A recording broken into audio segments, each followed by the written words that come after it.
New York. Issa Rae's character on the hit series Insecure, who works for a non-profit, does what most people in need of extra cash do: she becomes a Lyft driver. But the idea of making the show's lead character a part-time driver came from Rae's own experience. The actress said she applied to become a Lyft driver and was rejected. This image, released by HBO, shows Issa Rae in a scene from the series Insecure, which airs Sunday on HBO. Mary W. Wallace, AP, I did the application, went to go get my stickers and stuff, but then got denied because I had one traffic infraction in 2014. So I didn't get to do it. I told the writer's room. And they were so tickled at the idea that I would be a Lyft driver, she said. In thinking about just the rideshare phenomenon and how so many regular people are using it to make extra money, just the stories that come from that, it just made sense for Issa to have that as a side gig and all the awkward situations that could arise from being a Lyft driver. Rae had applied to drive for Lyft when she had driven to Malibu last year to write the first episode of Season 2 of Insecure. She said she filled up the rental car with gas and had extra, and wanted to make use of it. She said her show and Lyft don't have a deal though. HBO doesn't really allow that. Article continued below. It's great that HBO is like, nah, we're not taking any brand input, she added. Oddly enough, for a later episode we got into some trouble because some brands aren't about it. Season 3, which returns Sunday on HBO, picks up with Rae moving in with her ex, Daniel, and dealing with not being in the field for her full-time job because of a mistake she made. The 33-year-old, who earned her first Emmy nomination this year for her leading role in the show she created, explains how JLS reacted to not being a part of Season 3, the fashion statements she's made and appearing in Drake's Nice for What video. Heading into the third season of Insecure, Rae had a goal. She didn't want her show to feel predictable or stale. So she dug deep to write 8 new episodes, calling the process challenging, but in an exciting way. This season was harder, just because we closed so many doors last season.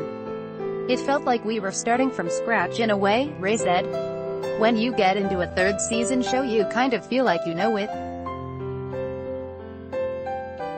And even as writers you get a bit complacent, like, we know this stuff, we know what we're doing.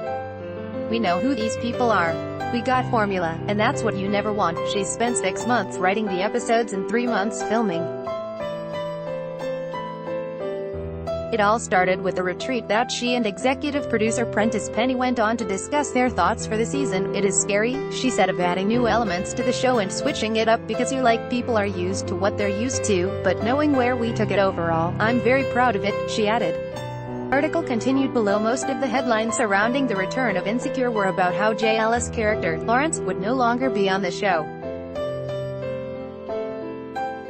But how did Ellis take the news when Rae delivered it? Rae laughs when asked the question, then says, it took a while because we were like, oh maybe he'll show up, maybe he'll show up, we just didn't know truthfully what was going to happen, and after all we were just like, we have to tell him, because he could be working on something else, don't want to waste his time, it was just a phone call. He took it really well, she said.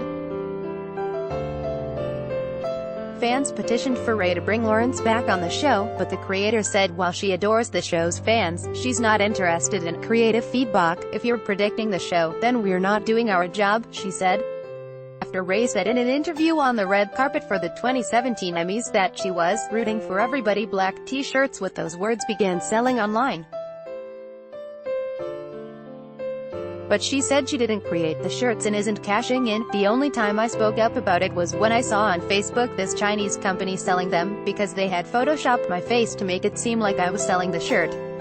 And I looked it up, like, who's doing this, and it was a Chinese company that wasn't even, nobody was black. So I was like, I'm going to report this expletive, cause you're not rooting for everyone black, you're stealing from everyone black, she said. On Insecure, and in her real life, she's made bold fashion statements. On the show she wore a sweater with the N-word on it, and when she hosted this year's CFDA Awards, she sported a belt embroidered with every N is a star. That was so dope, she said of the belt.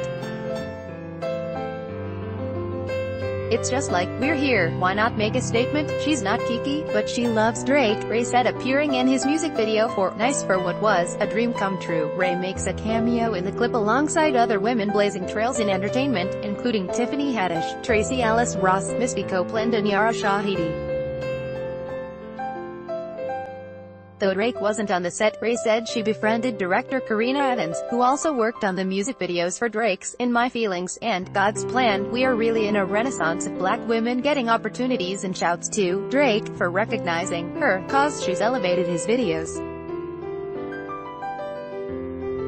Let's be real, said Rae, who added that she, like most of the world, was disappointed in the Kanye West-directed video for Drake's first hit Best I Ever Had, which focused heavily on women's breasts and butts. What the expletive was that video, she said.